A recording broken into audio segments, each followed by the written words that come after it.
Chris? In Gus's offense, how are tight ends different as far as different positions, what they're asked to do, and a variety of things that they have to understand to execute? Yeah, it's pretty similar, in some ways to what we did, but different in others. But you'll see them in all the different spots. I mean, you'll see them in the backfield playing kind of a hybrid fullback tight end type role, and then we'll get in 12 personnel and attach a guy and still have a guy in the backfield, and then you'll see them out in the slot some. I think as we evolve and progress, we've been pretty healthy, so we hadn't had to go out into the slot as much. So, but yeah, I mean, it's really, I mean, today they lined up in every spot, outside and spread, inside, really in almost every spot on the field, and asked to block at a high level and then run routes like a receiver and catch the ball. So similar stuff. Nick, did you have one? Yeah. With Bryson hopping into your room, how soon was that a conversation for you guys? And just what does he bring to you? Is he a guy that you found actually has some hands? Is he purely going to be used in run sets? You don't have to give all away the secrets, but what's he like in your room? Yeah, I mean, you want every tight end to be able to do both at a high level. Some of them are going to be better at the run game, some of them at the pass. He'll obviously be better at the run game. He's showed the ability to have some ball skills, but obviously at his size and background, he'll be more of a blocking type player, and we use him in different roles. But he's done a good job, honestly, in what we've asked him to do the first 4 days. Like the last couple of days, he's got more involved, and I've been impressed with just his ability to pick up the offense and transition to a new position. So he's done a really good job. Harry? You guys recruited Randy, obviously. What is he turned out to what you guys thought he would be? Is he more or is he different?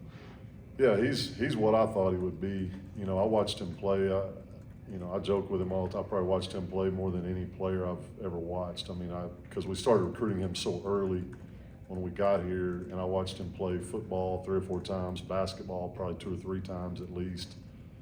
And so I had a good feel for what we thought he would be, and Coach Norvell always really liked him, and just knew he was a football player. He's just a guy that can do a lot of things.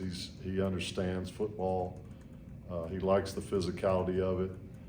He's become a really good route runner. His first 2 years in college, he developed really well as a route runner and a blocker, and so he's about what I thought he would be. He's a guy we really wanted, and glad we got him on the backside. Brendan? When you look at the collective of your room, what stands out about, like, what do you like about the group that you have in totality? Just a really good group of athletes and great group of people, and they're working hard at it. And then just like I said, there are varying skill sets.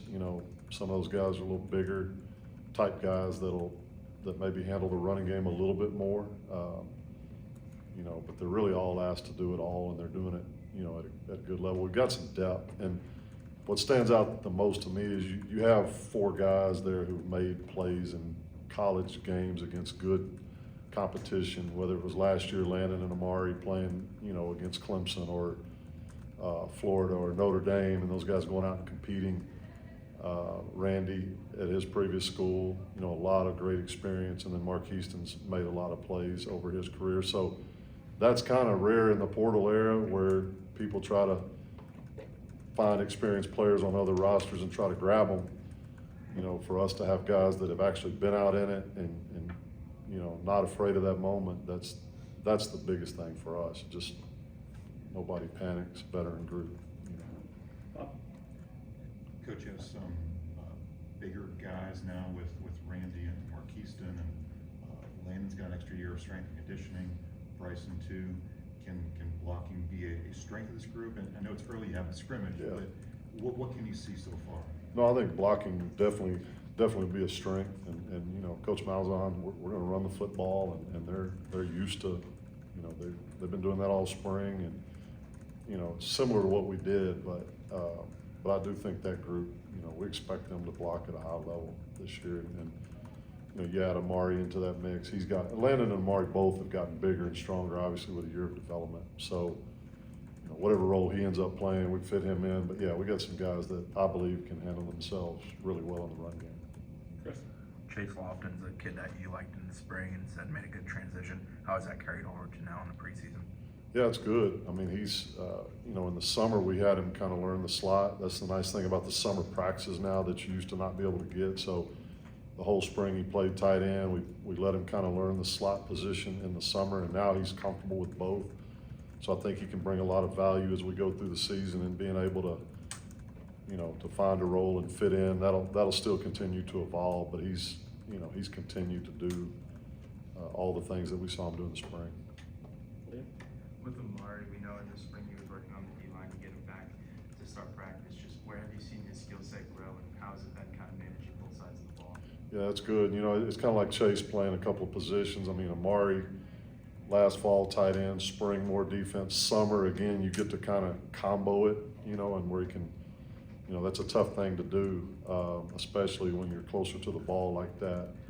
But his growth, really more just the physical. Like, he's a big dude. Like this time last year, was 215 pounds on a good day. After practice, he was probably 210. Have to go eat to get. Now he's holding 230 plus, 235. Like, that's the biggest thing, just the physical growth and development. He looks to me like he's still kept his ability to run routes and he made an adjustment on the ball today, and then goes over and plays defense and does all the things. So it's going to be fun to see how that evolves and how his role grows over the season. Brendan?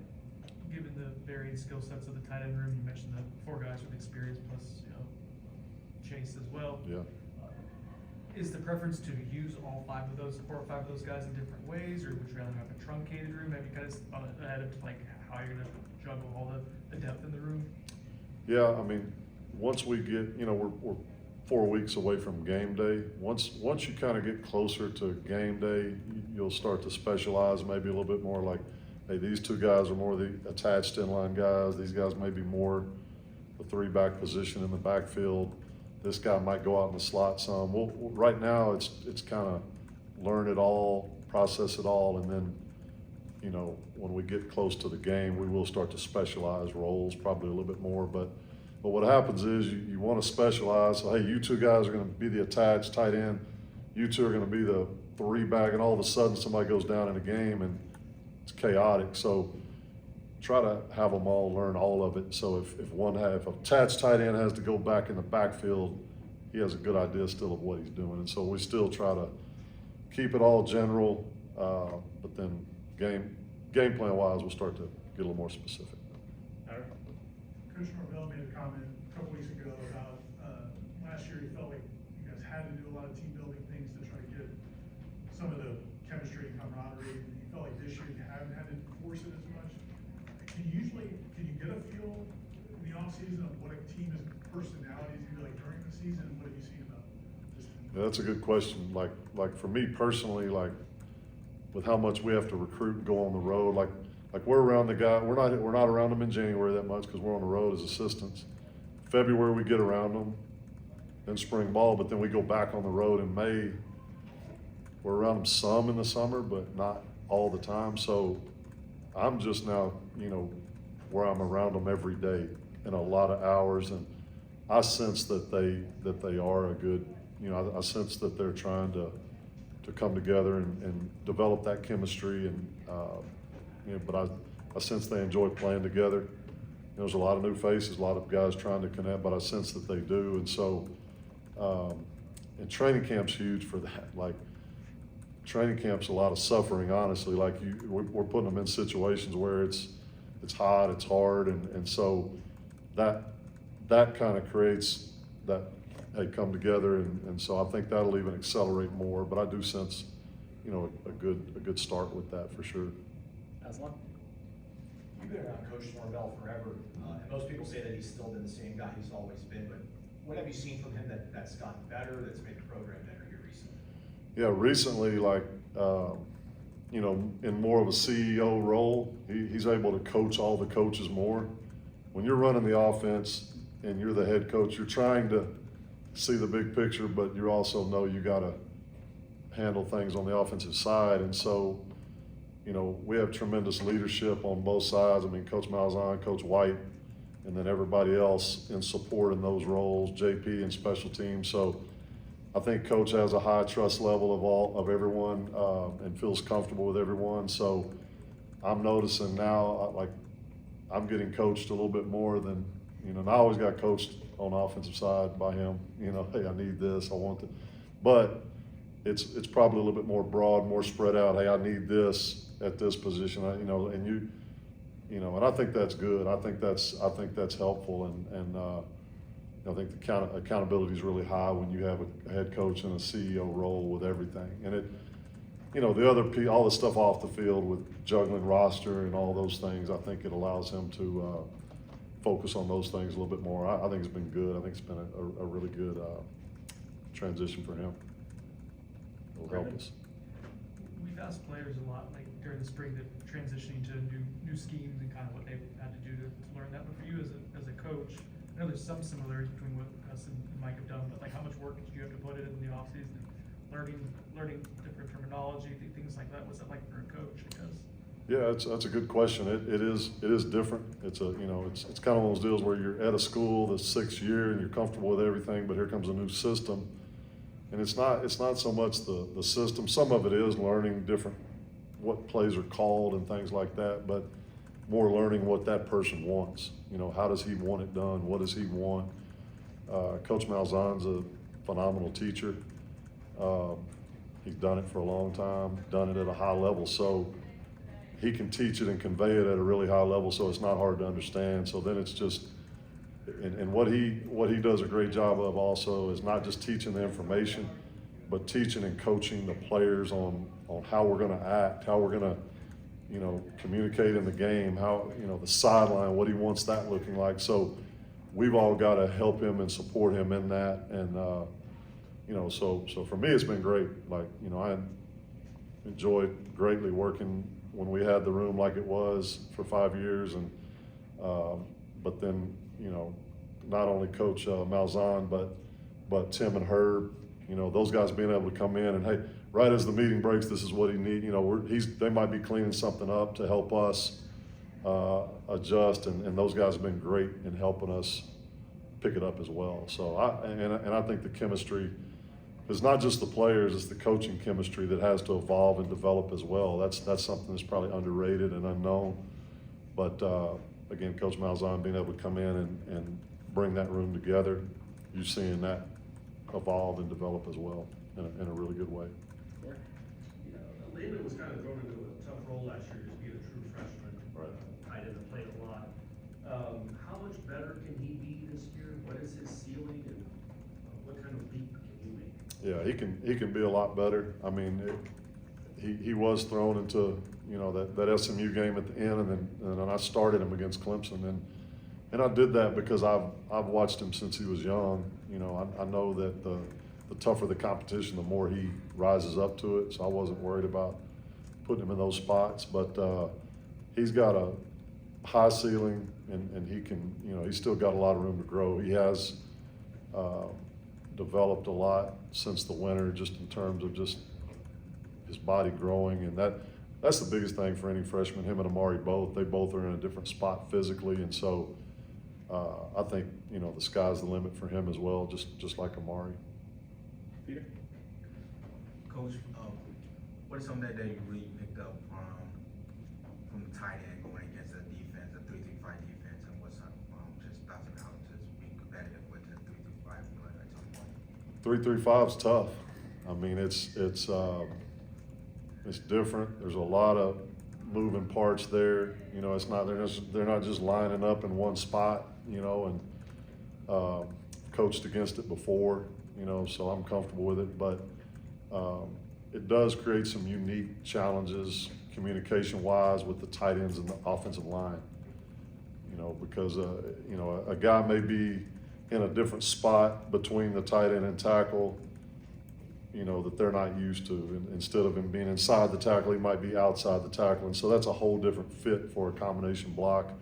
And then all of a sudden you get comfortable with that. Now he's moving, here comes a linebacker. You know, it's tough. It's a reason Tony's been so good, and, you know, been so productive wherever he's been. So it's a challenge for us, and you know, we do have times in practice where we practice against a little more base defense because, you know, we'll see a little bit more of that during the season. But I like this stuff. I like the challenge of players having to, guys not just lining up in the same spot every time. They have to challenge. It's challenging them to communicate, see the big picture a little bit better, play a little bit faster, and talk. You know, so it's been good going against that.